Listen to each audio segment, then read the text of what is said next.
जय श्री राम बच्चों।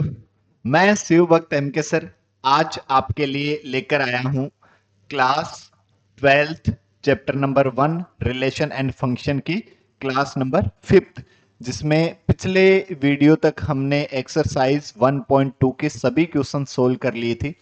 आज हम डिस्कस करेंगे कंपोजिट फंक्शन के बारे में, इन्वर्टिबल फंक्शन के बारे में, किसी फंक्शन का इनवर्स फंक्शन निकालना हो कैसे निकालते हैं, कोई दो फंक्शन को मिक्स करके भी कोई एक फंक्शन बनाया जा सकता है क्या।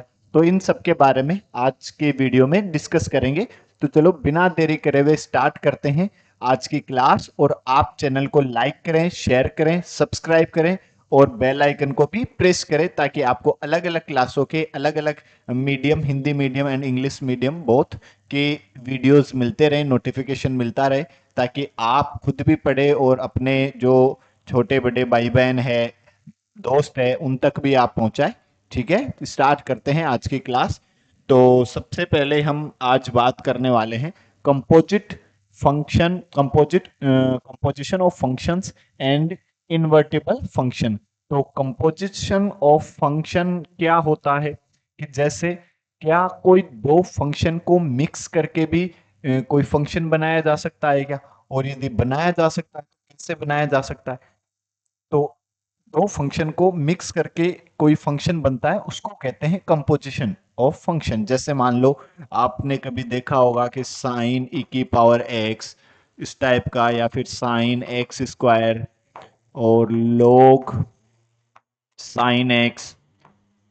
It is composition of functions. ये फंक्शन के क्या है, कंपोजिशन है। ये दो फंक्शन, ये जो है ये साइन एक्स और e की पावर x को मिक्स करके एक फंक्शन बनाया हुआ है। ये साइन x और एक्स स्क्वायर को मिक्स करके एक फंक्शन बनाया हुआ है। और ये log x और साइन x, इन दोनों को मिक्स करके एक फंक्शन बनाया हुआ है। ठीक है, तो इस टाइप के फंक्शंस जो होते हैं उनको बोलते हैं कंपोजिशन ऑफ फंक्शंस।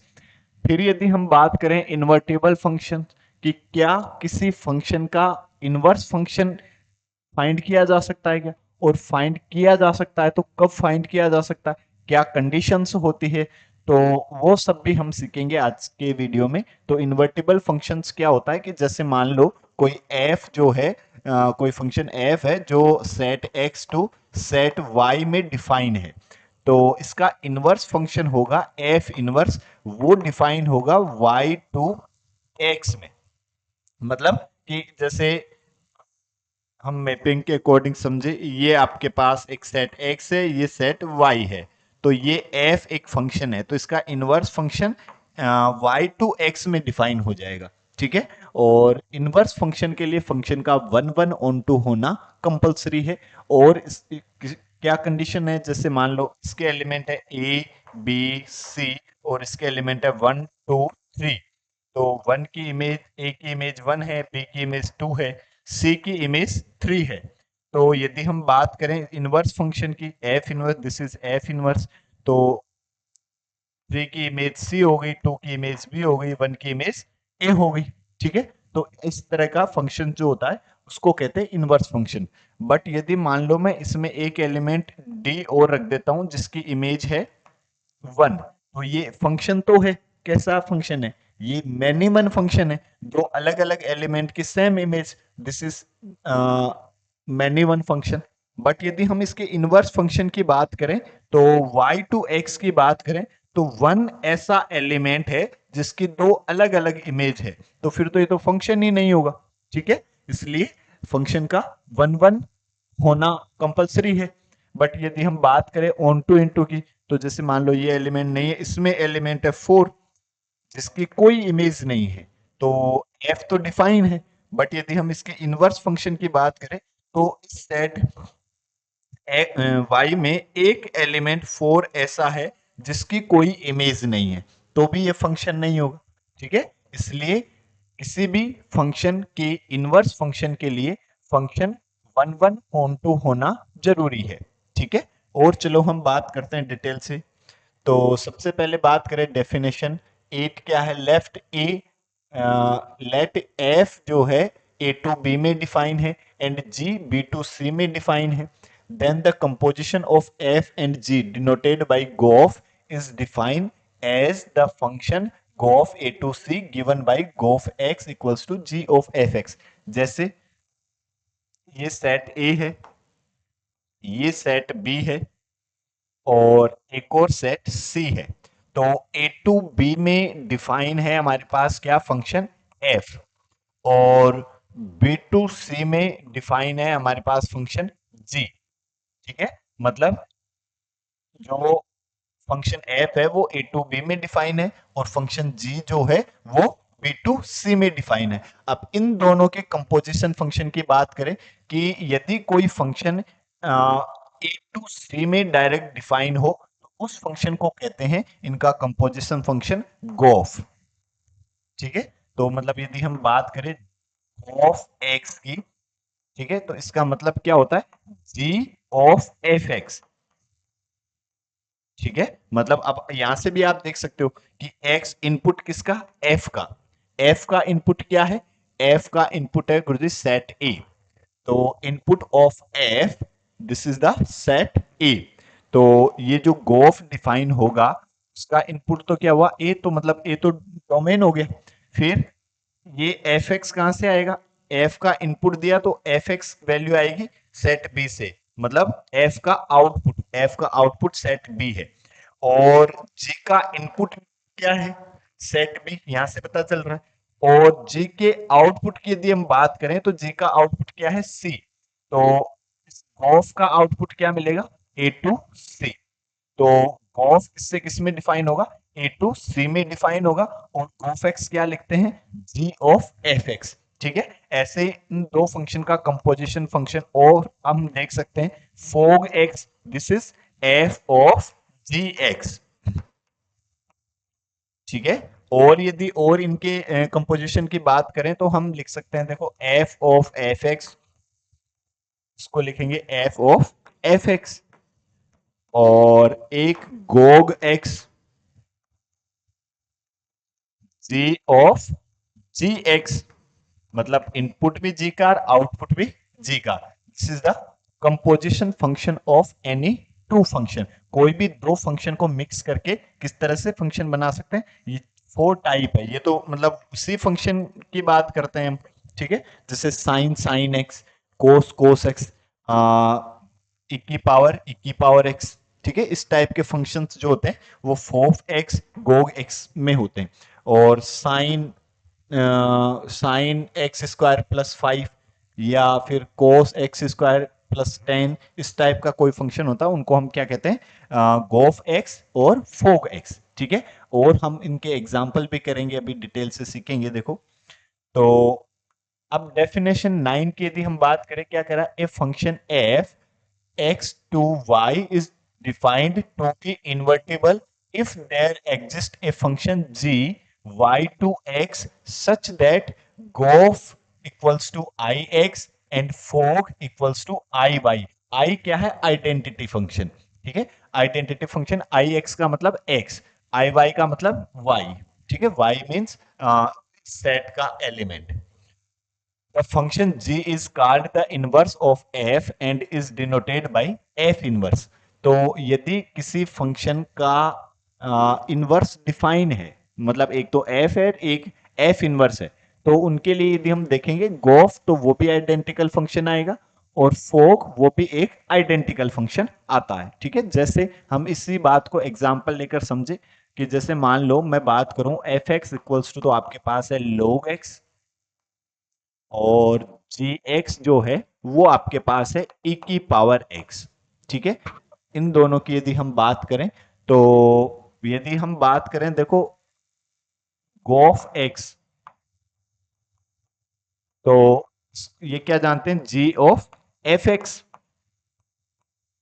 तो जी एफ एक्स क्या है, देखो एफ एक्स है आपके पास log x, तो ये log x, और g में x की जगह क्या रखा हुआ है, log x रखा हुआ है। तो हम भी gx में x की जगह क्या पुट कर देंगे, log x पुट कर देंगे, वैल्यू ऑफ फंक्शन निकालते हैं। आपने देखो सीखा है कि जैसे मान लो F x equals to 3x plus 5 है, और आप आपको f0 की वैल्यू फाइंड करनी है, तो आपने क्या किया, x की जगह 0 पुट कर दिया, 3 multiply 0 plus 5, this is equals to 5। तो ये वही सेम कर रहे हैं, g में x की जगह क्या पुट किया हुआ है, log x, तो हम gx में x की जगह क्या पुट कर देंगे, log x पुट कर देंगे। तो ये क्या हो जाएगा, देखो e की पावर log x, और इस log का बेस क्या है, e है, तो e की पावर log e कितना हो जाएगा, 1, this is equals to x। तो मतलब ये क्या हुआ, ix। ठीक है, तो हमेशा ऐसा ही आएगा, आप किसी भी कोई दो इनवर्स फंक्शन के मतलब, और चलो एक बार इसको और लिख लेते हैं, फोग एक्स। तो ये हम क्या जानते हैं, एफ ऑफ जी एक्स। तो एफ जी एक्स आपके पास क्या है, e की पावर x। अब देखो f में x की जगह क्या पुट किया हुआ, e की पावर x, तो हम भी जो हमारा फंक्शन है एफ एक्स, उसमें x की जगह क्या पुट कर देंगे, e की पावर x। तो f में x की जगह e की पावर x पुट करोगे तो log e की पावर x, और इस log का बेस क्या है, e, तो log e base e equals to 1, so this is equals to x, ये भी क्या हुआ, आई एक्स। ठीक है, तो हम ऐसा, यदि ऐसा है, क्योंकि दोनों x के ही फंक्शन है इसलिए आई एक्स आ रहा है, कि गुरुजी आई वाई क्यों नहीं आया, तो दोनों x के फंक्शन है इसलिए आइडेंटिकल फंक्शन आ रहा। तो हम यदि ऐसा है तो हम ऐसा कह सकते हैं कि एफ एक्स और जी एक्स ये दोनों एक दूसरे के इनवर्स फंक्शन है। तो यदि हम किसी भी फंक्शन का इनवर्स फंक्शन फाइंड करेंगे तो हम क्या करेंगे, मतलब चेक करेंगे कि क्या ये इसका इनवर्स फंक्शन है या नहीं, तो हम ऑफ एक्स फाइंड कर लेंगे, फोग एक्स फाइंड कर लेंगे, वो दोनों क्या आने चाहिए, आइडेंटिकल फंक्शन आने चाहिए।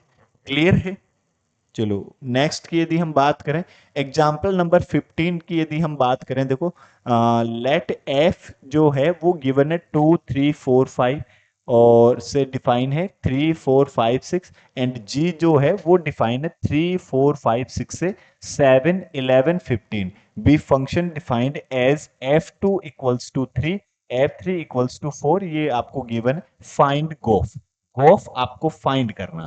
तो गॉफ जो होगा वो किससे किस में डिफाइन होगा, मतलब गॉफ के बारे में हम जानते क्या है, जी ऑफ एफ एक्स, यदि आप यहाँ पे भी एक्स लिखते हैं,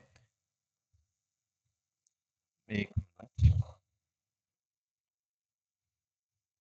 जैसे यदि हम बात करें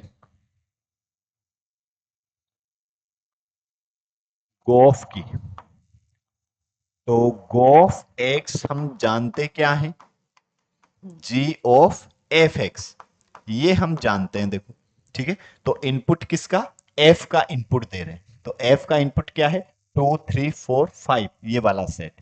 तो मतलब गोफ किससे किस में डिफाइन होगा, 2 3 4 5 से आउटपुट किसका मिलेगा, देखो ये एफ एक्स जो होगा, एफ का जो आउटपुट होगा वो जी का इनपुट हो जाएगा, और जी का आउटपुट गोफ का आउटपुट हो जाएगा। तो जी का आउटपुट क्या है, 7 11 15, this is the output of जी।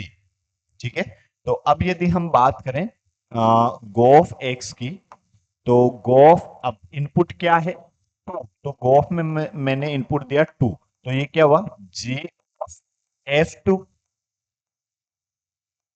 तो जी f2 कितना है, देखो f2 आपको गिवन है 3, तो ये कितना हुआ 3, और g3 आपको कितना गिवन है, g3 आपको गिवन है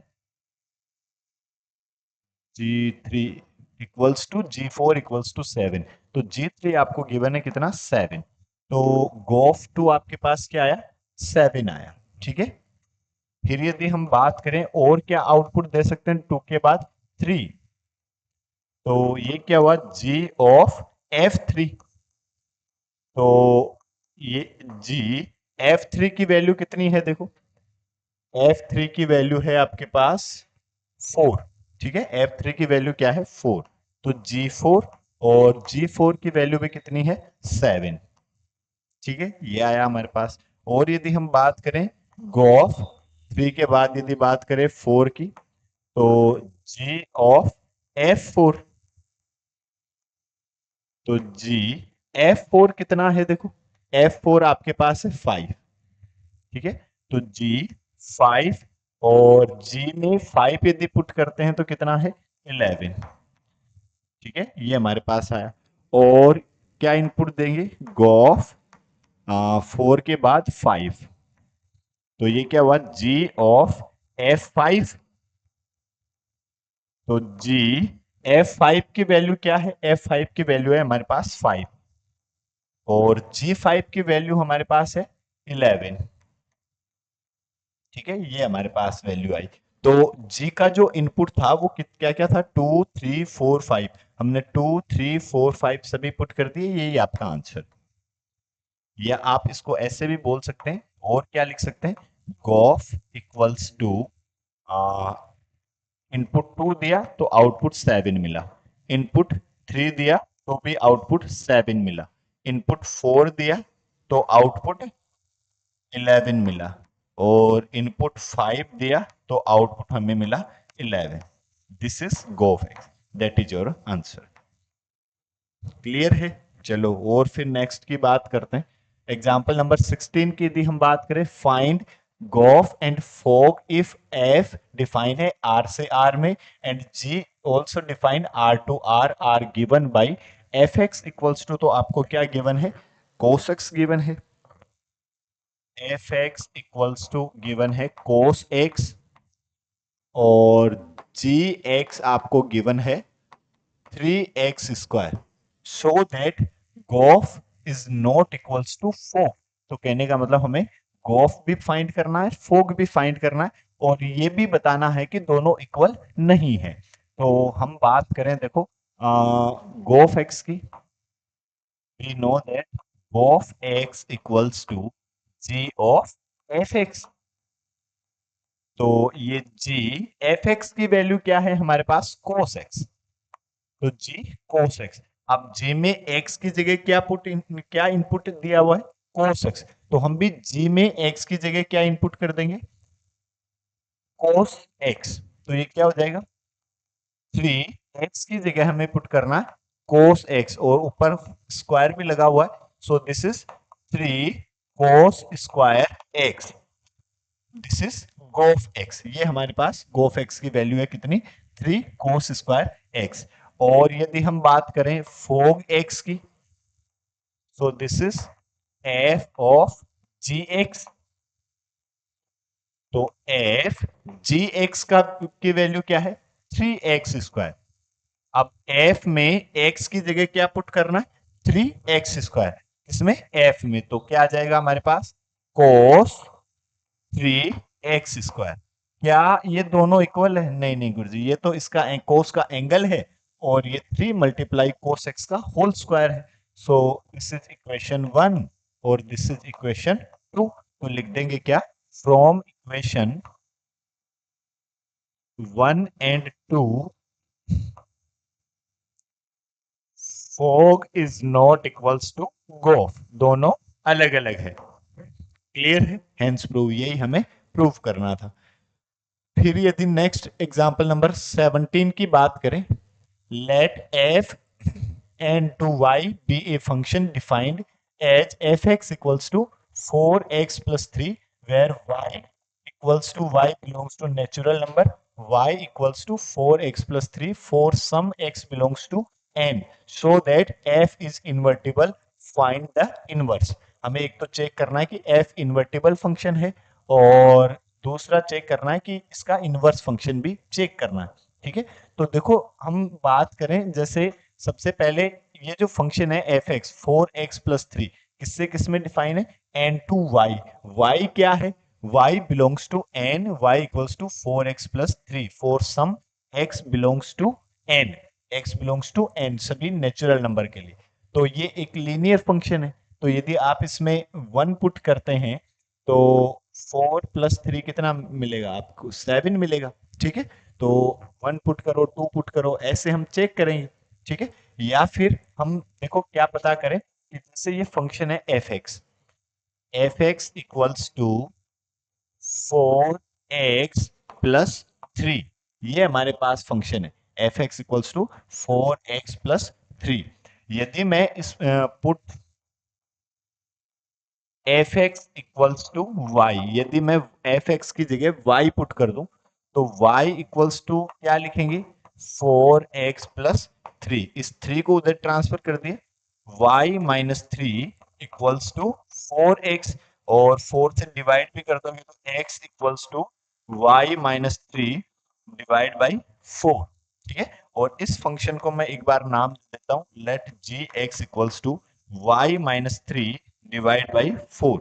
तो यदि ये इस फंक्शन का इनवर्स फंक्शन है तो फोग x इक्वल्स टू क्या होना चाहिए, गोफ फोग x इक्वल्स टू तो x आना चाहिए, और गोफ y इक्वल्स टू आना चाहिए y। ठीक है, हमने स्टार्टिंग में जो डेफिनेशन पढ़ी आइडेंटिकल फंक्शन की, तो चेक कर लेते हैं। देखो, तो फोग x की यदि हम बात करें, फोग y की बात करें, जैसे ये x है तो इसको मैं मान लो जी वाई से नाम दूं, रिप्लेस कर दूं x को y से, then this will be y minus 3 divide by 4। तो यदि हम गोफ y की बात करें, it means this is f g y, या फिर f जी वाई की वैल्यू क्या है हमारे पास, y माइनस 3 डिवाइड बाई 4। तो f में x की जगह क्या इनपुट करना है, y माइनस 3 डिवाइड बाई 4। तो ये वैल्यू हमारे पास क्या आ जाएगी, देखो f of g y equals to, f में x की जगह y minus 3 divide by 4 put करना है, ये रहा f।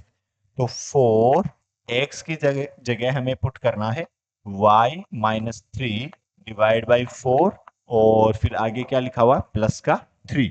इस 4 से 4 कैंसिल हो जाएगा, तो आपके पास क्या आया, देखो y माइनस 3 प्लस 3, तो 3 से ये माइनस 3 गया तो क्या आया, y। This is identical function I Y.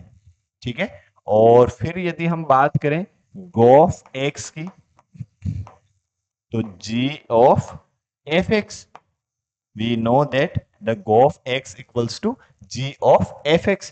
तो ये हमारे पास होगा g fx कितना है, देखो fx है हमारे पास 4x प्लस 3। तो g में x की जगह क्या पुट करना, 4x प्लस 3। g में g कौन सा फंक्शन है, ये रहा, इसमें x की जगह क्या पुट करना, 4x प्लस 3। तो देखो उसमें पुट करें, यदि हम y की जगह हम पुट कर, y की जगह हमारे पास लिखा हुआ 4x प्लस 3, तो इसमें हम y की जगह क्या पुट कर देंगे, 4x प्लस 3। तो क्या हो जाएगा, देखो 4x plus 3 minus 3 divide by 4। 3 से 3 गया और 4 से 4 गया तो क्या बचा, x। This is I X. तो देखो गोफ एक्स आ रहा है आपके पास आई एक्स, और फोग वाई आ रहा है आपके पास I Y. So we can say that F and G both are inverse to each other, दोनों एक दूसरे के क्या है, इनवर्स फंक्शन है। और ये फंक्शन जो गिवन फंक्शन है, दिस इज इन्वर्टिबल फंक्शन। और इसका इनवर्स फंक्शन की यदि हम बात करें, तो यदि हम बात करें कि f inverse x equals to g x, ठीक है, दोनों एक दूसरे के इनवर्स फंक्शन है। तो f inverse x equals to, अब जी एक्स, तो एक्स वाई को एक्स से रिप्लेस करोगे तो क्या हो जाएगा, एक्स माइनस 3 डिवाइड बाई 4, ये आपका आंसर आ जाएगा। तो इस फंक्शन एफ का इनवर्स फंक्शन क्या है, एक्स माइनस 3 डिवाइड बाई 4। ठीक है, तो यदि किसी फंक्शन का इनवर्स फंक्शन फाइंड करना होता है तो हम क्या करते हैं, उसको y के इक्वल पुट करके x के इक्वल पता कर लेते हैं, और ये उस फंक्शन का इनवर्स फंक्शन होता है। इसको लिख देंगे भाई, जैसे यहां से यदि आप इसको ऐसे भी देख सकते हो कि x इक्वल्स टू क्या लिखेंगे हम, f inverse y equals to x।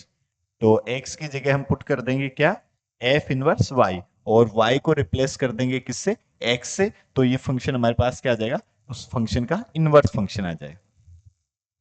Clear, चलो नेक्स्ट एग्जाम, अब मिसलेनियस जो एग्जाम्पल है उनकी बात करते हैं। एग्जाम्पल नंबर 18 क्या है, if R1 and R2 are equivalence relation in a set A, कि R1 और R2 जो है वो एक इक्विवेलेंस रिलेशन है। इक्विवेलेंस रिलेशन कौन सा होता है, जो रिफ्लेक्सिव हो, सिमेट्रिक हो और ट्रांजिटिव हो। Reflexive means all A comma A belongs to R, ये रिफ्लेक्सिव। और symmetric if A related to B then B is also related to A. ये सिमेट्रिक। और ट्रांजिटिव की बात करें तो if A related to B and B related to C then if A related to C then it is transitive relation. तो हम बात करते हैं, देखो, for reflexive R1 and R2 are equivalence relation, then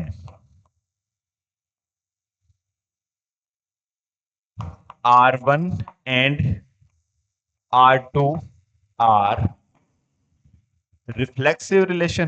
कि यदि ये इक्विवेलेंस रिलेशन है दोनों, तो फिर ये रिफ्लेक्सिव भी है, सिमेट्रिक भी है और ट्रांजिटिव भी है।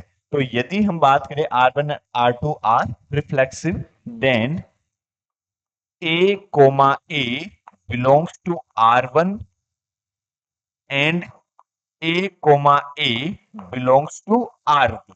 कि R1 और R2 रिफ्लेक्सिव रिलेशन है, तो सभी एलिमेंट का खुद से रिलेशन होगा।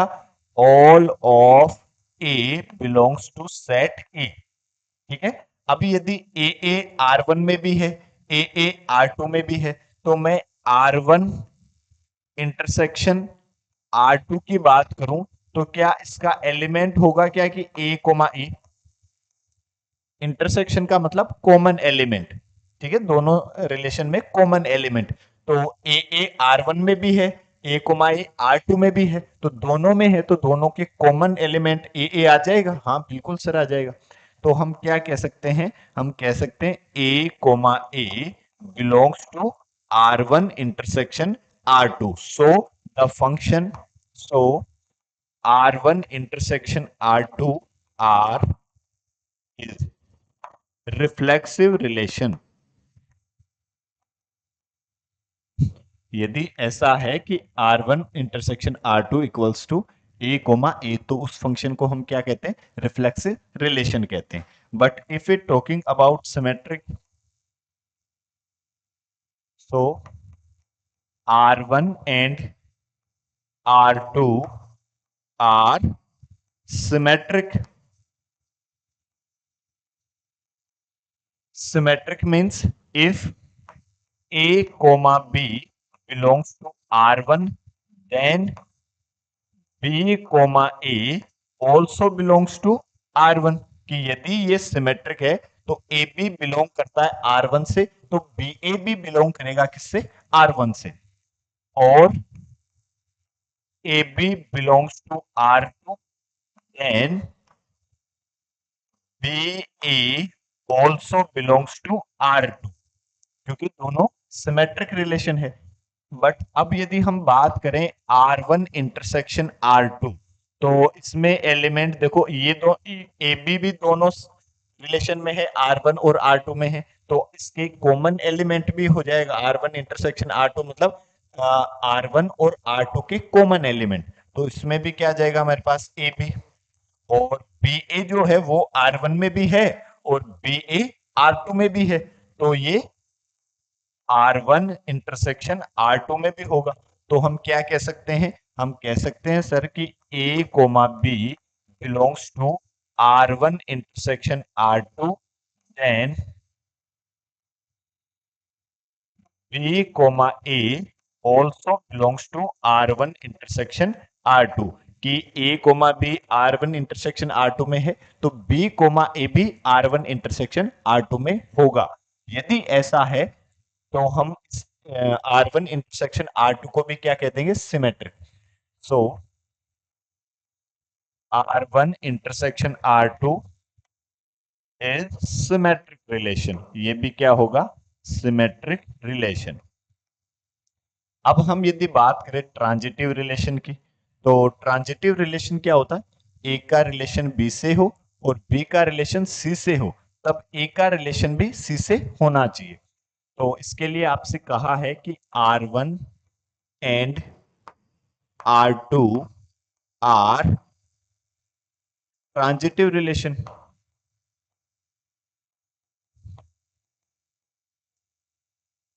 तो हम क्या लिख सकते हैं कि भाई A comma B belongs to R1 और B comma C belongs to R1, then A comma C also belongs to R1। ठीक है, कि यदि ए का रिलेशन बी से है और बी का रिलेशन सी से है तो ए का रिलेशन भी किससे होगा? सी से। क्यों? क्योंकि R1 एक ट्रांजिटिव रिलेशन है। ट्रांजिटिव रिलेशन क्यों है? क्योंकि R1 और R2 इक्विवेलेंस रिलेशन गिवन है, और जो इक्विवेलेंस होता है वो रिफ्लेक्सिव भी होता है, सिमेट्रिक भी होता है और ट्रांजिटिव भी होता है। और यदि हम बात करें, देखो A comma B belongs to R2 comma B comma C also belongs to R2, then A comma C also belongs to R2।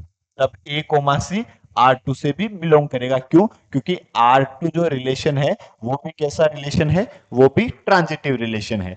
अब यदि हम बात करें देखो R1 इंटरसेक्शन R2 की, तो हम कह सकते हैं A comma B belongs to R1 intersection R2। क्यों? क्योंकि ए बी R1 में भी है और ए बी R2 में भी है, तो दोनों में है तो कॉमन एलिमेंट होगा। और क्या कह सकते हैं? और हम कह सकते हैं कि b comma C also belongs to R1 intersection R2, कि बी कोमा सी जो होगा वो R1 इंटरसेक्शन R2 में भी होगा।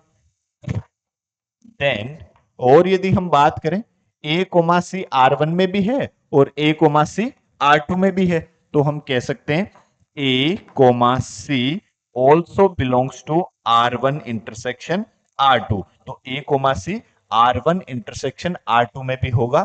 Then we can say that R1 intersection R2 is transitive relation. So R1 intersection R2 reflexive है, सिमेट्रिक है, transitive है। Then R1 intersection R2 is R reflexive, symmetric and transitive also. Then R1 intersection R2 is a equivalence relation. Hence proof. यही हमें prove करना। Next question की यदि हम बात करें, देखो next example number 19, let R be a relation on the set A of ordered pair of positive integers defined by x, y। देखो आपको जो रिलेशन गिवन है x, y relation u, v if and only if x we equals to Y u, कि x v बराबर y u. X v मतलब कि इन दोनों का प्रोडक्ट इक्वल है इन दोनों के प्रोडक्ट के y u, so that R is an equivalence relation. हमें ये प्रूव करना है कि आर आर जो है वो इक्विवेलेंस रिलेशन है। इक्विवेलेंस रिलेशन का मतलब कि जो आर है वो रिफ्लेक्सिव भी है, सिमेट्रिक भी है और ट्रांजिटिव भी है। देखो, तो हम बात करें फॉर रिफ्लेक्सिव,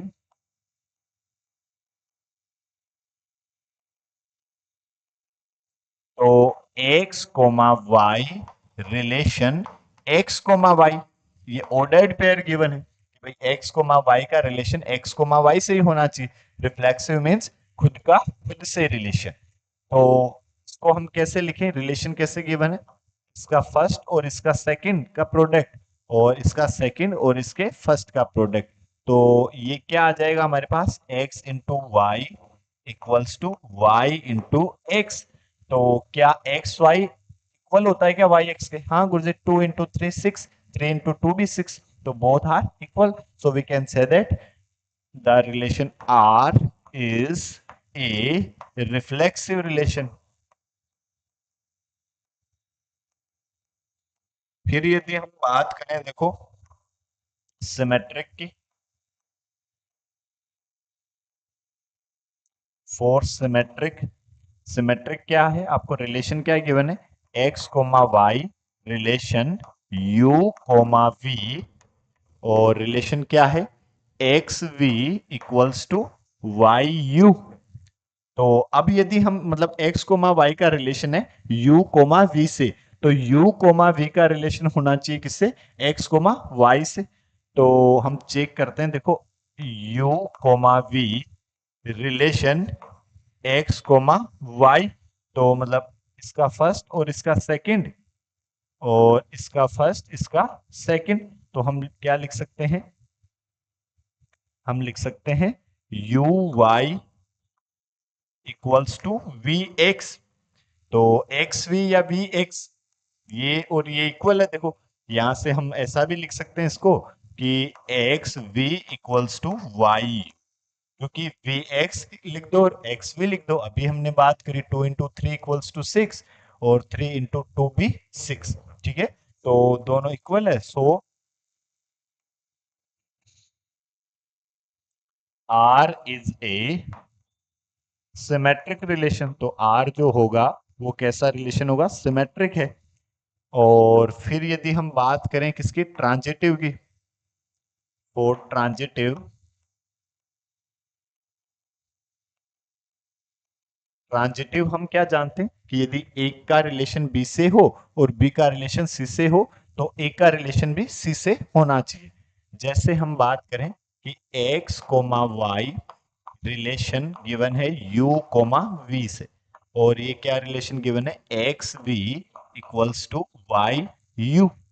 और यदि u कोमा वी का जो रिलेशन है वो है a कोमा बी से, तो भाई मतलब थर्ड कंडीशन हमें लेनी पड़ेगी ना कि ए का रिलेशन बी से हो और बी का रिलेशन सी से हो। तो अब फर्स्ट और इसका लास्ट, तो ये क्या हो जाएगा, बी यू या U into B equals to V into A, ऐसा हो जाएगा भाई। इसका फर्स्ट और इसका लास्ट और इसका लास्ट और इसका फर्स्ट, इनको मल्टीप्लाई कर दिया। Then if it talking about x comma y relation a comma b, अब यदि हम बात करें कि x कोमा वाई का रिलेशन a कोमा बी से, तो ये क्या होना चाहिए, देखो इसका फर्स्ट और इसका लास्ट, तो बी एक्स इक्वल आना चाहिए किसके, ए वाई के। तो यदि ऐसा प्रूव हो जाता है, then we can say that this relation is also a transitive relation. तो अब यदि हम बात करें, देखो जैसे जो कंडीशन है ये तो हमारे पास X we equals to Y U, ये दो कंडीशन जो है वो हमें गिवन है, ठीक है। तो इन दोनों से यदि हम बात करें, this is equation number 1, this is equation number 2, तो लिखेंगे फ्रॉम इक्वेशन 1 एंड 2, तो यहां से क्या है, x we equals to why you, और दूसरी जो इक्वेशन है u into B equals to V into A. अब यदि हम इसको देखें तो u और v कहीं नहीं है, तो हमें u और v को एलिमिनेट करना, ठीक है। तो u और v को एलिमिनेट करें, तो देखो इन दोनों इक्वेशन से, तो इस u को मैं इधर ले आता हूं, v divide by u equals to y by x, ऐसा हुआ।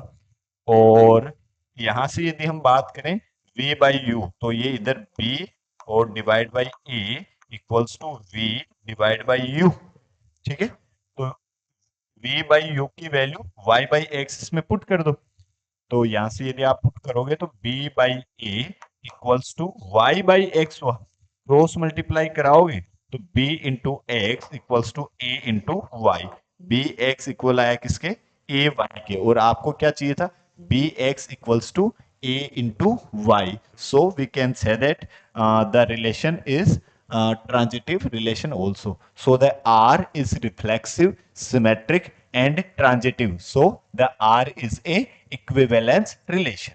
Clear है? चलो फिर और बात करते हैं नेक्स्ट एग्जाम्पल नंबर 20।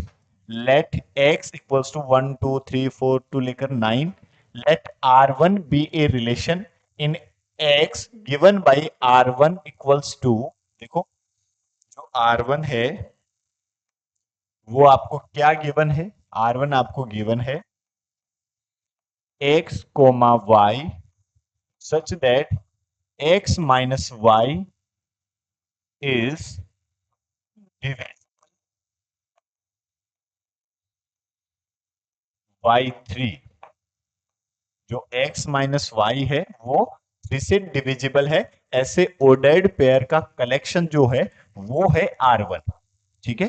तो और x कोमा वाई जो है बिलोंग करता है किससे, सेट x से। ठीक है। ये सभी एलिमेंट जो है सेट x से बिलोंग करते हैं। तो R1 की यदि हम बात करें, इसमें देखो x comma y, x minus y, ये 3 से डिवाइड होना चाहिए। तो यदि कोई दो डिजिट का डिफरेंस 3 और 3 का मल्टीपल है तो वो इसके एलिमेंट में आ जाएगा। तो यदि हम बात करें, देखो 1 - 2 नहीं, 1 - 3 नहीं, 1 - 4। हाँ, 1 - 4 कितना आ रहा है, 3 आ रहा है। तो एक तो सेट हम ले सकते हैं 1 4, और 1 - 5 नहीं, 1 - 6 भी नहीं, 1 - 7। 1 - 7 कितना, -6। तो ये भी 3 का मल्टीपल है। तो हम क्या लिख सकते हैं, 7। फिर आगे और नहीं होगा। तो एक तो ये सेट हो सकता है, इस सेट में कोई भी दो एलिमेंट ले लो। ठीक है। तो वो जो आएगा वो इस सेट, दो कोई भी दो एलिमेंट ले लोगे तो उनका डिफरेंस जो होगा वो 3 से डिवाइड होगा। ठीक है। तो हम लिख सकते हैं R1 सबसेट 1 4 7। और क्या, और कोई दूसरे एलिमेंट भी हो सकते हैं क्या? देखो जैसे मैं 2 और 5 का डिफरेंस देखूं, 2 5, 5 - 2 कर दो, 2 - 5 कर दो, हमें तो डिफरेंस 3 का मल्टीपल चाहिए। तो 2 - 5, हाँ 3। ठीक है। तो और क्या लिख सकते हैं, जैसे 2 5 और 2 का रिलेशन देखें हम 7 से, 6 से, 7 से, 8 से। तो 2 - 8 - 6। ठीक है। डिफरेंस जो है वो 3 का मल्टीपल आना चाहिए। ठीक है। तो 2 और 8 की यदि हम बात करें, 8 - 2 6। हाँ। तो और क्या एलिमेंट लिख सकते हैं, 8। तो इनमें भी कोई भी दो एलिमेंट ले लो, R1 जो होगा वो सबसेट होगा किसका, 2 5 और 8 का भी सबसेट होगा। और भी लगा सकते हैं। और क्या लिख सकते हैं, जैसे यदि हम बात करें कि जो 3 और 6 का डिफरेंस यदि हम देखें, 3 और 6 का डिफरेंस भी 3 आ रहा है। और 3 और 9 का डिफरेंस, हाँ ये भी 3 का मल्टीपल है। तो हम और क्या कह सकते हैं, R1 सबसेट 3 6 और 9। ये हम R1 के लिए भी बोल सकते हैं कि R1, इस सेट के भी कोई भी दो एलिमेंट ले लो, वो भी 3 से डिवाइड होगा। ठीक है। तो ये हमारे पास R1 की बात हुई। और R2 क्या कह रहा है, देखो R2 be a another relation on x given by R2 equals to x comma y such that x comma y subset 1 4 7 और x कोमा y सबसेट 2 5 8 और x कोमा y सबसेट 3 6 9। और यही हमारे पास R1 की बात हो रही। ठीक है। तो यदि कोई दो सेट के सभी एलिमेंट सब एज इट इज बराबर है तो उन दोनों सेट को हम क्या कह देते हैं, इक्वल सेट कह देते हैं। दिस इज इक्वेशन नंबर 1 और दिस इज इक्वेशन नंबर 2। सो लिख देंगे from equation 1 and 2 R1 equals to R2 hence prove. यही आपको प्रूव करना था। क्लियर है। चलो और हम नेक्स्ट एग्जांपल नंबर 21 की बात कर लेते हैं। Let F X to Y be a function define a relation R in X given by R. जो रिलेशन है वो हमें गिवन है क्या, A comma B such that F A equals to F B. F A और F B क्या है, एक दूसरे के इक्वल है। Examine whether R is an equivalence relation और नॉट। आपको ये चेक करना है कि जो आर है वो इक्विवेलेंस रिलेशन है या नहीं है। तो हम क्या चेक करेंगे, रिफ्लेक्सिव चेक करेंगे, सिमेट्रिक चेक करेंगे और ट्रांजिटिव चेक करेंगे। सो फॉर रिफ्लेक्सिव,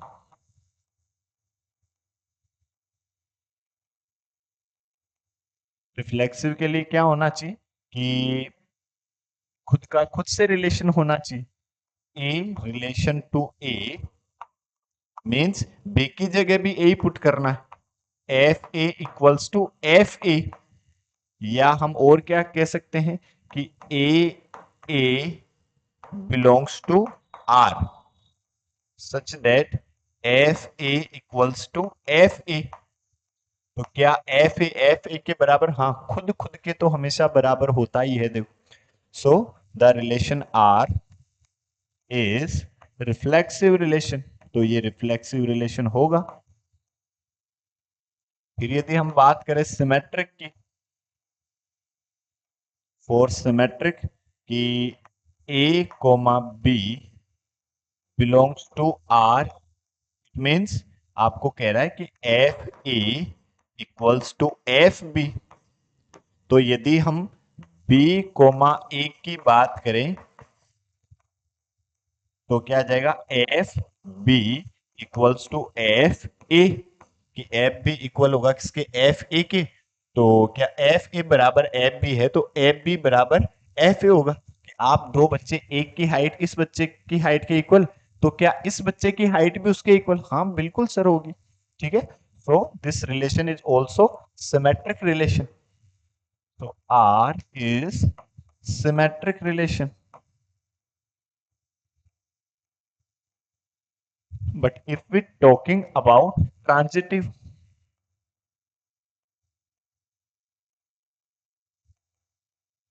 यदि हम बात करें ट्रांजिटिव की, तो ट्रांजिटिव मीन्स कि मतलब A comma B belongs to R. तो इसका मतलब क्या हुआ, F A equals to F B, और B comma C belongs to R, तो ये क्या होगा, F B equals to F C. दो कंडीशन हम लेंगे, ए का रिलेशन बी से हो और बी का रिलेशन सी से हो, तो ए का रिलेशन भी सी से होना चाहिए। तो फोर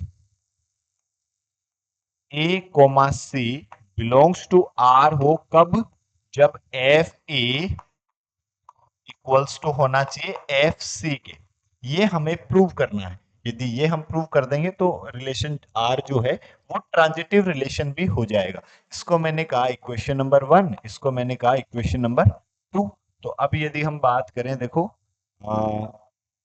फ्रॉम इक्वेशन 1 एंड 2, यदि हम इक्वेशन 1 और 2 से बात करें कि एफ ए इक्वल है किसके, एफ बी के, और एफ बी इक्वल है किसके, एफ सी के, तो क्या एफ ए और एफ सी भी इक्वल होंगे क्या, हाँ कैसे, जैसे आपकी हाइट आपके दोस्त की हाइट के इक्वल है और आपकी हाइट आपके किसी तीसरे दोस्त की हाइट के भी इक्वल है, तो क्या आपके दोनों दोस्तों की हाइट भी इक्वल होगी क्या, हाँ सर बिल्कुल होगी। देखो, तो हम क्या कह सकते हैं, f B F A equals to F c, या आप ऐसे कह दो कि एफ बी की वैल्यू इक्वेशन 1 से इक्वेशन 2 में पुट करने पर f A equals to F c. सो A comma C also belongs to R. So the relation R is reflexive, symmetric, and transitive also. So the relation R will be equivalence relation. Clear? Okay. अब हम next example number 22 की बात करें. Find the number of all one function from set A 1 2 3 to it self, कि one relation आपको find करने, तो आप कितने होंगे, जैसे मान लो इसके एलिमेंट है 1 2 3 और ये भी क्या है 1 2 3। तो वन रिलेशन, एक रिलेशन जो है वन फंक्शन, सॉरी फंक्शन की बात कर रहा है, ठीक है, ये एक फंक्शन है एफ जो ए टू ए में डिफाइन है, this is a, this is also ए। ठीक है, तो वन फंक्शन की बात करें तो वन फंक्शन कौन सा होता है कि एक एलिमेंट की एक इमेज दूसरे एलिमेंट की दूसरी सेपरेट इमेज मतलब सभी एलिमेंट की अलग अलग इमेज हो, तो उस फंक्शन को हम क्या कह देते हैं, वन वन फंक्शन कह देते हैं। तो मतलब जैसे हम बात करें, वन जो है कितने एलिमेंट से कनेक्ट हो सकता है, वन वन से भी कनेक्ट हो सकता है, वन टू से भी कनेक्ट हो सकता है, वन थ्री से भी कनेक्ट हो सकता है। तो वन के पास कितने ऑप्शन, थ्री ऑप्शन, ठीक है। तो थ्री, फिर टू कितने से कनेक्ट हो सकता है, वन से, टू से, थ्री से, बट एक एलिमेंट से तो वन कनेक्ट हुआ, तो टू के पास दो ऑप्शन बचे। यदि वन वन फंक्शन होना है तो टू के पास केवल टू ऑप्शन है, किसी भी दो में से एक से कनेक्ट हो सकता है। दो ऑप्शन कौन से, जिससे वन कनेक्ट हुआ उसको छोड़कर बचे हुए दो। तो हम क्या कह सकते हैं, थ्री मल्टीप्लाई टू। और कंपलसरी का केस है तो हम क्या करेंगे, मल्टीप्लाई, की वन को भी कनेक्ट होना है, टू को भी कनेक्ट होना है, ठीक है। तो आपने परम्यूटेशन कॉम्बिनेशन आपने पढ़ा होगा कि यदि कंपलसरी का केस है कि हाँ ये भी और हाँ ये भी, तो फिर मल्टीप्लाई करते हैं। और यदि या की सिचुएशन है, और की सिचुएशन है, ये या फिर ये, तो फिर हम ऐड करते हैं, ठीक है।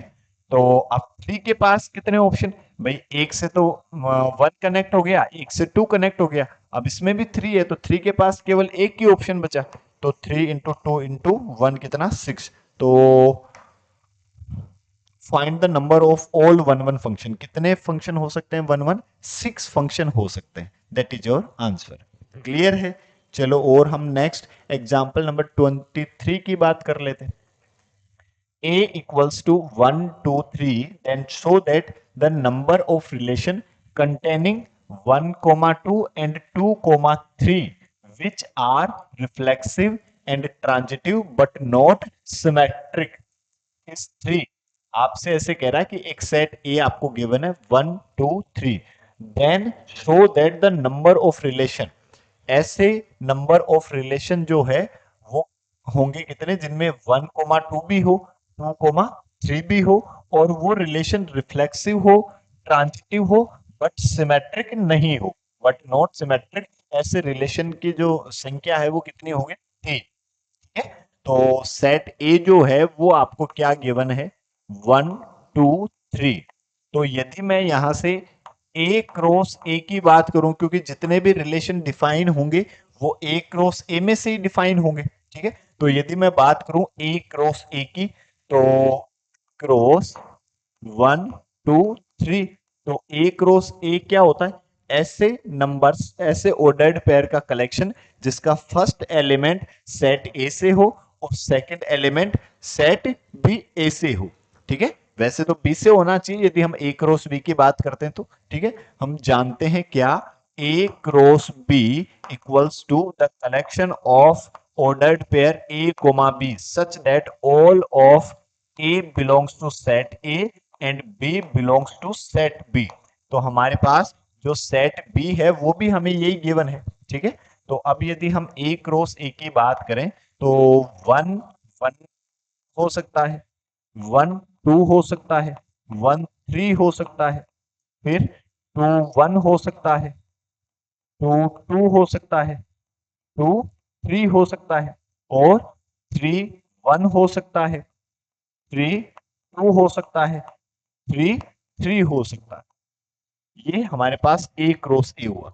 अब ये आपसे ऐसे कह रहा है क्वेश्चन कि ऐसे रिलेशन की संख्या 3 होगी, ठीक है। तो हम तो चेक करते हैं, हम तो पता करते हैं 3 होगी, 4 होगी, 2 होगी, कितनी। ऐसे रिलेशन के संख्या जो है वो 3 होगी जिसमें 1, 2 भी हो, 2, 3 भी हो, और वो रिलेशन रिफ्लेक्सिव भी हो, ट्रांजिटिव भी हो, बट सिमेट्रिक नहीं हो, ठीक है। तो यदि हम बात करें कि एक रिलेशन R1 की, ठीक है, तो ये रिफ्लेक्सिव होने के लिए 1 का 1 से रिलेशन होना चाहिए, 2 का 2 से होना चाहिए, और 3 का 3 से रिलेशन होना चाहिए, और फिर इसमें 1 और 2 भी होना चाहिए, 2 और 3 भी होना चाहिए, ठीक है। ये तो एटलीस्ट होने ही होने चाहिए, और वो रिलेशन रिफ्लेक्सिव भी होना चाहिए, ट्रांजिटिव भी होना चाहिए, बट सिमेट्रिक नहीं होना चाहिए।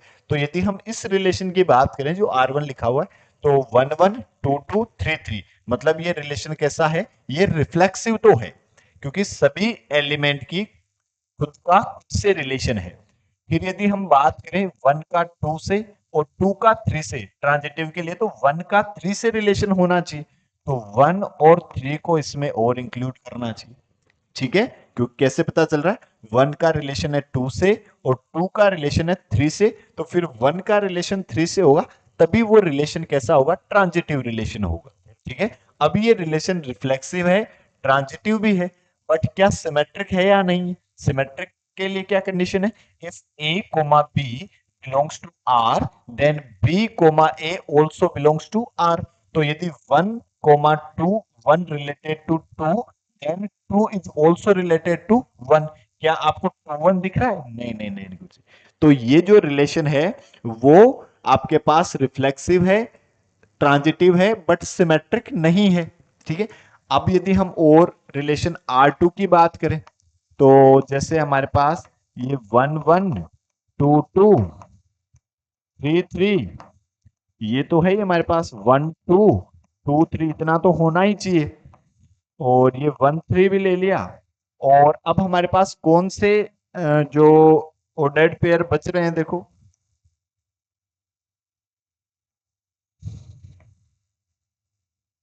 ये हो गया, और 2 2 3 3 ये तो हमारे पास आ गए, 1 2 भी आ गया और 2 3 भी आ गया, देखो।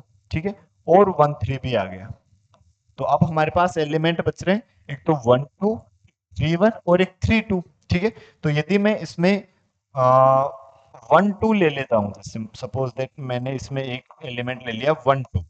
अब मैं यदि इस रिलेशन की बात करूं, तो 1 का रिलेशन 2 से, 2 का रिलेशन 3 से, 1 का 3 से है।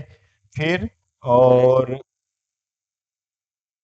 हम इस एलिमेंट की बात करें 1 कोमा 2, तो 1 का 2 से और 2 का 3 से, तो 1 कोमा 3 से का रिलेशन भी है, सॉरी 2 कोमा 1। इस रिलेशन की बात, 1 2 तो ऑलरेडी था ही, 2 कोमा 1 की बात कर रहे हैं ना। तो जैसे 1 का रिलेशन है 2 से और 2 का रिलेशन है 1 से, तो 1 का 1 से हाँ बिल्कुल है। और जैसे मान लो कि 1 का 2 से, 2 का 3 से, तो 1 कोमा 3 का भी रिलेशन है, 1 का रिलेशन 3 से भी है। तो इस रिलेशन की यदि हम बात करें, तो ये रिलेशन रिफ्लेक्सिव है, हाँ 1 1 2 2 3 3 रिफ्लेक्सिव है। और यदि हम सिमेट्रिक की बात करें, तो 2 का 3 से रिलेशन है, तो 3 का 2 से है ही नहीं, देखो। ठीक है, तो ये सिमेट्रिक तो नहीं है। But if it talking about transitive relation, then it's also a transitive relation, सभी एलिमेंट के लिए है, देखो। जैसे 1 का 2 से, 2 का 1 से, तो 1 का 1 से है, और 1 का 2 से, 2 का 3 से, तो 1 का 3 से भी है। So this is also a transitive relation. तो दूसरा ये हुआ जो रिफ्लेक्सिव है, ट्रांजिटिव है, बट सिमेट्रिक नहीं है। ठीक है, और यदि हम बात करें जैसे अब रिलेशन R3 की, तो R3 के लिए यदि हम बात करें, अब हमारे पास हमने 2 1, ये 2 1 ये भी आ गया, देखो। ठीक है, और अब ये दो एलिमेंट हमारे पास बच रहे हैं, तो इनमें एक कोई भी एलिमेंट एक बार और ले लेते हैं इसमें हम। तो जैसे 1 1 2 2 3 3 1 2 2 3 1 3 2 1। और यदि अब हम बात करें जैसे दो ये बच रहे हैं, तो मैंने इनमें से ले लिया 3 कोमा 1, ये एक एलिमेंट और ले लिया। अब इस रिलेशन की बात करें, तो 2 का 3 से, 3 का 1 से, तो 2 का 1 से, 2 का 1 से ये रहा। ठीक है, और 1 का 3 से, 3 का 1 से, तो 1 का 1 से भी। तो ये जो रिलेशन है ये रिफ्लेक्सिव 1 1 2 2 3 3, हाँ रिफ्लेक्सिव है।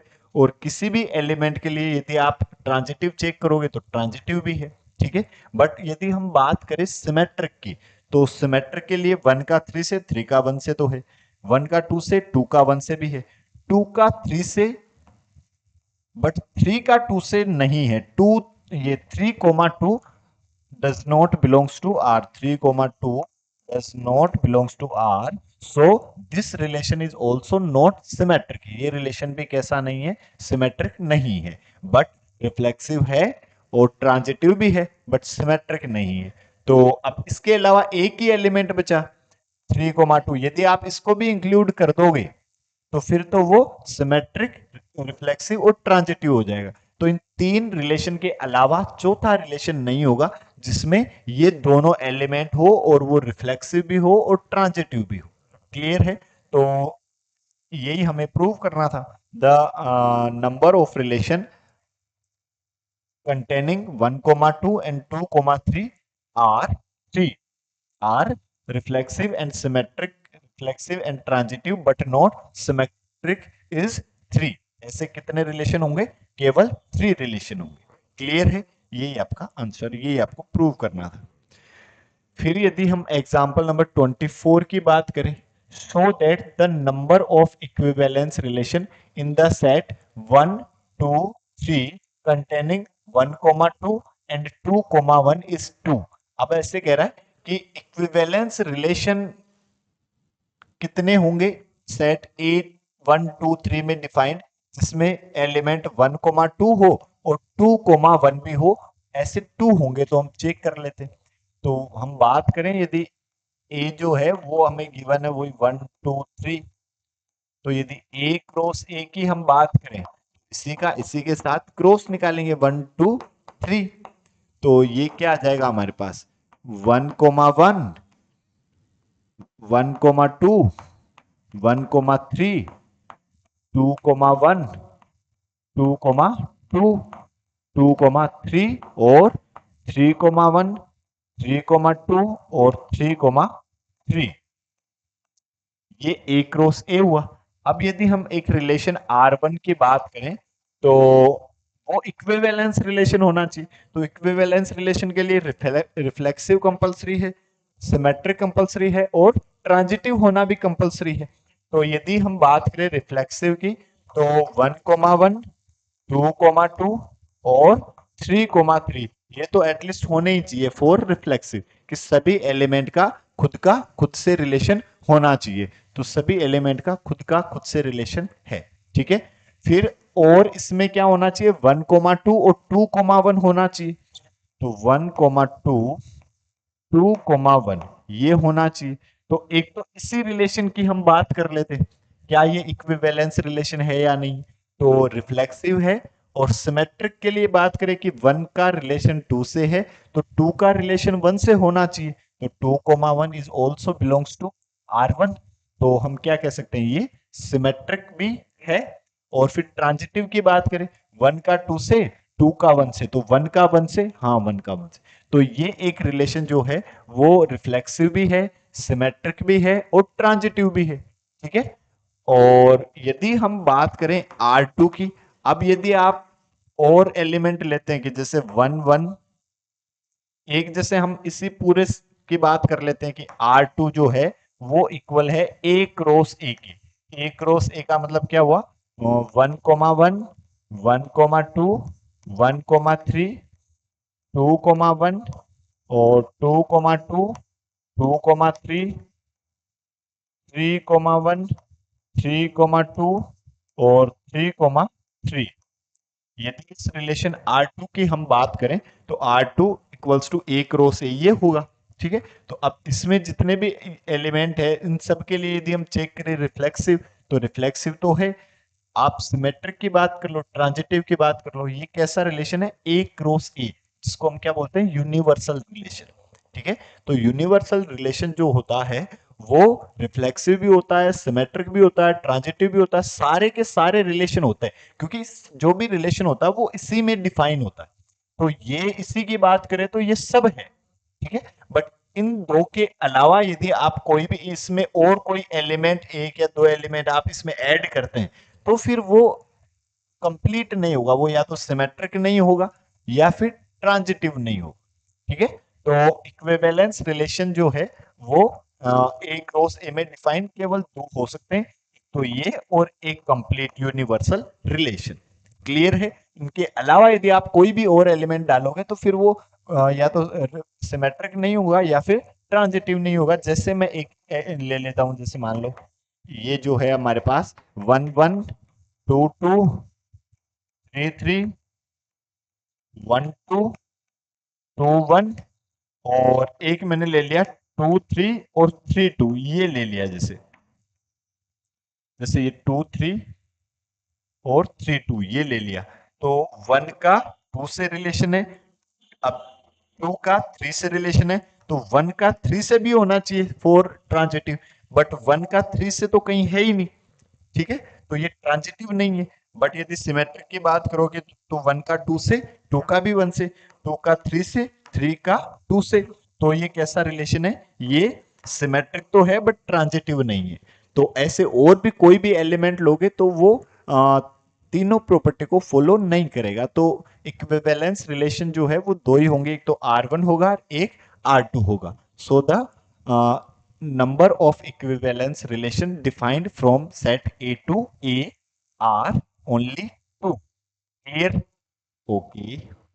फिर यदि हम बात करें next example number 25, consider the identity function I N, define है n टू n और I N equals to x, मतलब identical function x, so that although I n is onto but I n plus I n to n defined as I n plus I n x, x plus x 2x। आपसे ऐसे कह रहा है कि जो function F x equals to, मैं x की बात करूं और f जो है वो डिफाइन है n टू n, आई बता रहा आइडेंटिकल फंक्शन, ठीक है, तो ये ऑन टू फंक्शन है, जो इनपुट दोगे वही आउटपुट मिल रहा है, हाँ बिल्कुल, तो ये ऑन टू फंक्शन है, ठीक है, बट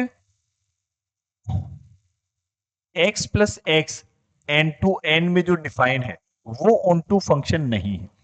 तो जैसे हम बात करें कि I N X plus I N X equals to x plus X equals to 2x, ठीक है, तो ये जो है वो आइडेंटिकल फंक्शन नहीं है।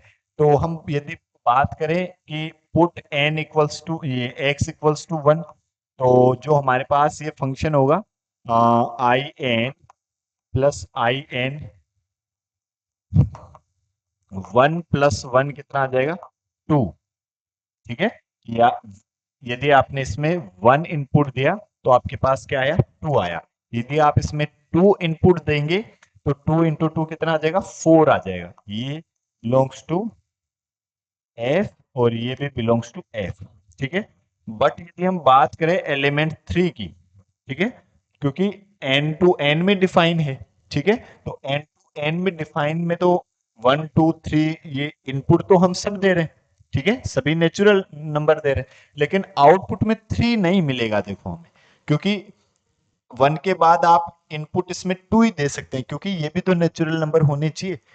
आपके पास 3 कब आएगा, तो 3 कब आएगा जब आप x की वैल्यू 3/2 पुट करें, बट ये तो आप पुट ही नहीं कर सकते क्योंकि ये नेचुरल नंबर नहीं है। आप 1 के बाद 2 ही पुट कर सकते हैं, लेकिन आउटपुट में आपको 3 नहीं मिलेगा, तो हम क्या कहेंगे कि 3 जो है वो नेचुरल नंबर है जिसकी कोई इमेज नहीं होगी, जिसकी इमेज नहीं होगी तो फिर वो फंक्शन ऑन टू फंक्शन नहीं होगा। ऑन टू के लिए हम क्या कहेंगे, ऑन टू क्या होता है कि फंक्शन की रेंज जो है वो उसके कोडोमेन के इक्वल है, बट इसकी यदि रेंज 2 के बाद यदि आप इसमें 3 पुट करते हो तो 6 आएगा, 5 भी नहीं आएगा, ठीक है, तो हम कहेंगे range of F is subset of codomain not equal, तो the function is not onto function, तो ये फंक्शन कैसा नहीं होगा, ऑन टू फंक्शन नहीं होगा। क्लियर है? चलो फिर लास्ट क्वेश्चन की ओर बात कर लेते हैं। Consider a function F 0 to π/2 to R, मतलब 0 से π/2 से आर में डिफाइन है, given by F x equals to sine X. एक फंक्शन एफ एक्स जो है वो डिफाइन है क्या, साइन एक्स, और कहां से 0 to π/2 से आर तक, और g जो फंक्शन है 0 से π/2 से r, given by G x equals to cos x.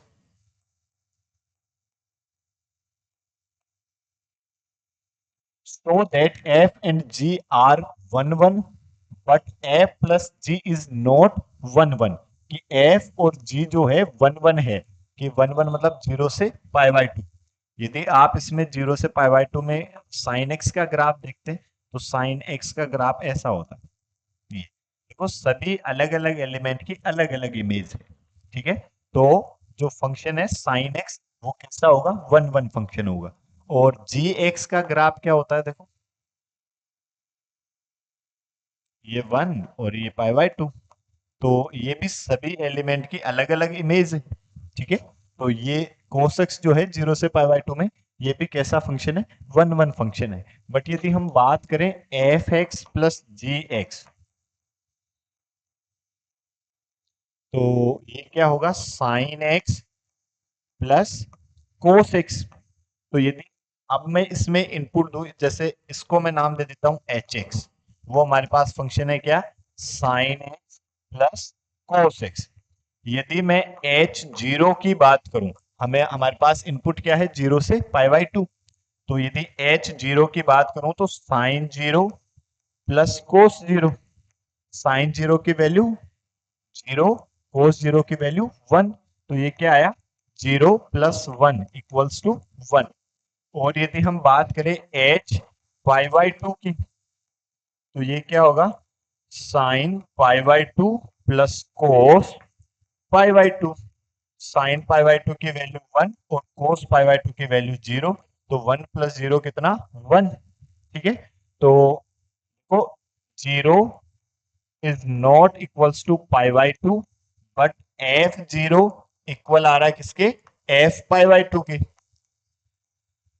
अलग अलग एलिमेंट की same image, so the function is not one one function, या फिर मैनी वन फंक्शन की, मतलब जीरो की इमेज आ रही है आपके पास वन और पाई बाय टू की भी इमेज आ रही है वन। तो एलिमेंट तो इक्वल नहीं है बट इमेज इक्वल है, ठीक है। मतलब ऐसा है कि ये जीरो और ये पाई बाय टू और ये वन, जीरो की इमेज वन है, पाई बाय टू की इमेज भी वन है, ठीक है। तो दो अलग अलग एलिमेंट की same image, so the function is not one one function man, और the function will be many one function. जो वन वन नहीं होता वही क्या होता है, मैनी वन फंक्शन होता है। ये आपके जो मिसलेनियस के एग्जाम्पल्स थे वो सब कंप्लीट हुए। और कैसा आपको समझ में आया ये कमेंट बॉक्स में कमेंट करके तो आप जरूर बताओगे। और साथ ही साथ चैनल को लाइक करें, शेयर करें, सब्सक्राइब करना नहीं भूलें, और बेल आइकन को भी प्रेस करते रहें। और जय श्री राम, जय महाकाल, हर हर महादेव।